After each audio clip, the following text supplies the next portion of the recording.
Harvest of sockeye salmon in Bristol Bay, Alaska has become an icon of what we think about when imagining sustainable fisheries.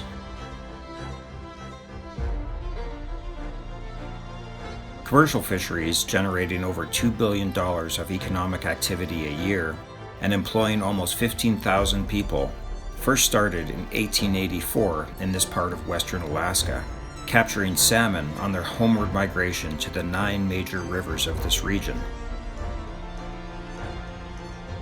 During the last decade, sockeye returning to these rivers have smashed records that were thought to be unbreakable in the past. As climate change has warmed ocean and river temperatures throughout much of the range of salmon, sockeye returning to Bristol Bay continue to exceed our wildest expectations for the numbers of fish these watersheds can produce. Over the last century, Bristol Bay produced over half of the world's sockeye salmon, and this number continues to grow.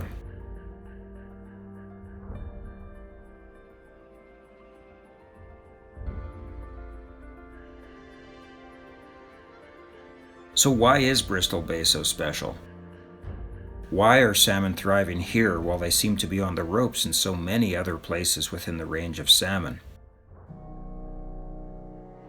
The coastal ocean that Bristol Bay rivers drain to is extremely productive and hospitable to sockeye. It is also clear that management has been effective for sustaining fisheries, but management has also been remarkably lucky. The reason Bristol Bay watersheds are so productive for sockeye salmon is largely because of the alignment of several important geologic, climatic, and ecological features that characterize the mosaic of habitat across this region.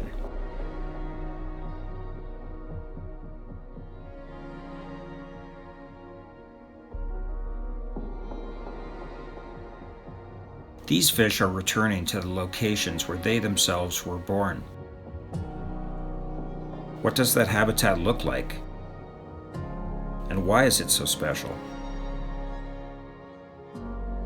Let's take a look at what we know to be important in this region.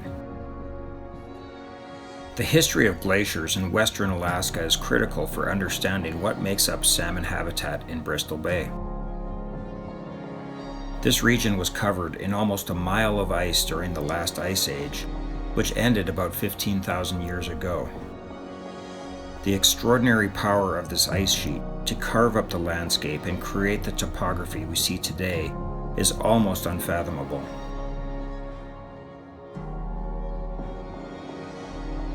As this massive glacier repeatedly advanced and retreated, it carved out the lake basins, widened the river valleys, and spread a thick layer of gravel across most of the region.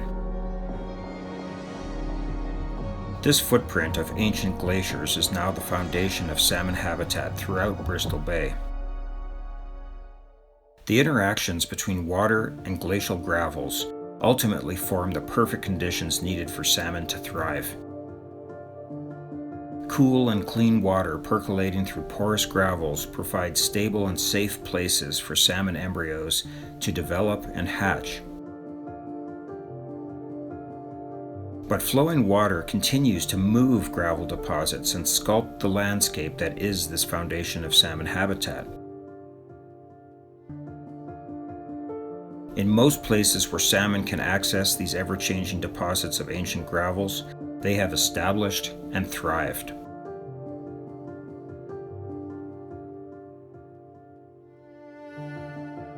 We often think of big rivers as the primary locations where salmon spawn. While it is clear that these places are important for salmon, sockeye return to a remarkable diversity of habitats within Bristol Bay's watersheds. From rivers,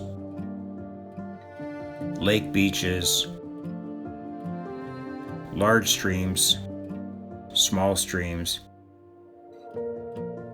cold streams draining mountainous watersheds, and even tea-stained streams draining wetlands.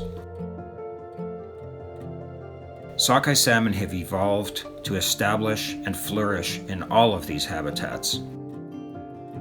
Evolution has shaped the genetics, the behaviors, and the physiology of sockeye to match the conditions that allow them to succeed in each of these environments.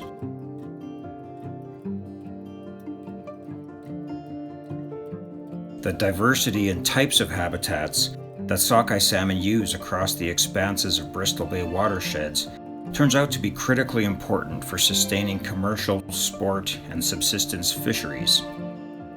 By evolving the abilities to prosper in a wide array of conditions, sockeye salmon can effectively use more of the landscape by spreading out and exploiting much of the habitat that is available to them. If Bristol Bay sockeye were all punched out of the same cookie cutter, they would not have been as successful at colonizing the vast watersheds of this region.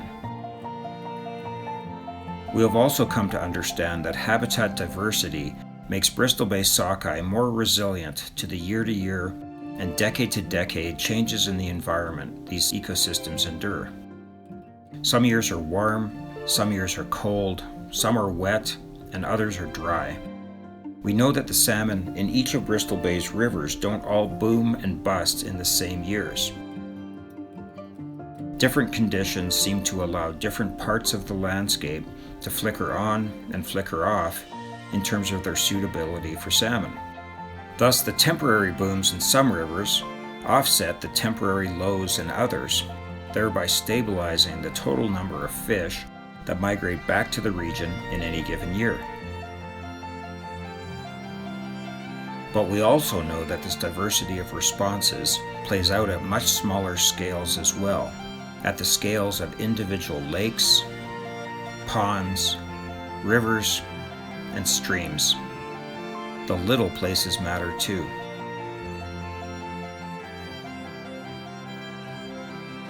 So much like the risk in a financial portfolio is reduced by the diversity of assets it includes, salmon habitat in Bristol Bay is this complex mosaic of streams, rivers, lakes, and wetlands that stabilize fisheries as profitable conditions shift from some locations to others depending on what the overriding climate conditions are.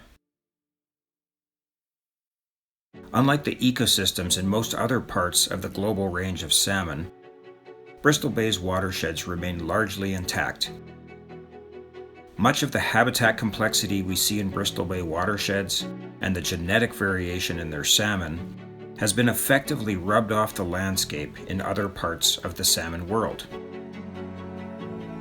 This loss of genetic and habitat complexity has greatly compromised the productivity and stability of fisheries in these other regions at more southerly latitudes.